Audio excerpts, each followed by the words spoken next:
संजय शिरसाट यांच्या शिफारस पत्रावर सुधाकर काकडे ओसीडी प्रकरण, मुख्यमंत्र्यांकडे तक्रार दाखल करणार। पैठण पंचायत समितीचे कनिष्ठ अभियंता सुधाकर भीमराव काकडे यांच्या ओएसडी म्हणजे सेवा वर्गीकरण प्रकरणात सामाजिक न्याय मंत्री तथा छत्रपती संभाजीनगरचे पालकमंत्री संजय शिरसाट यांच्या शिफारस पत्राचा वापर नेमका कसा झाला याची उच्चस्तरीय चौकशी करण्याची मागणी पुढे आली आहे।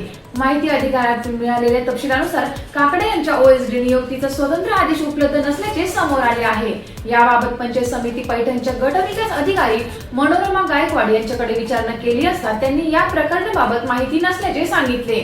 काकडे यांना कोणत्या आदेशाच्या आधारे कार्यमुक्त करण्यात आले, शिरसाट यांच्या शिफारस पत्रावर पुढील कार्यवाही कुणी केली आणि सक्षम प्राधिकरणाची मंजुरी देण्यात आली होती का, असे प्रश्न उपस्थित करण्यात आले। माहिती अधिकार महासंघाचे गंगापूर तालुका अध्यक्ष पांडुरंग गायकवाड हे संबंधित व्यवहार आरटीआय मधून प्राप्त पुराव्यांसह लवकरच मुख्यमंत्र्यांकडे तक्रार दाखल करणार आहेत। दोषी आढळल्यास नियमानुसार कारवाईची मागणी करणार असल्याचे त्यांनी स्पष्ट केले। टाइम्स ऑफ महाराष्ट्रसाठी छत्रपती संभाजीनगर प्रतिनिधी पांडुरंग गायकवाड यांचा रिपोर्ट।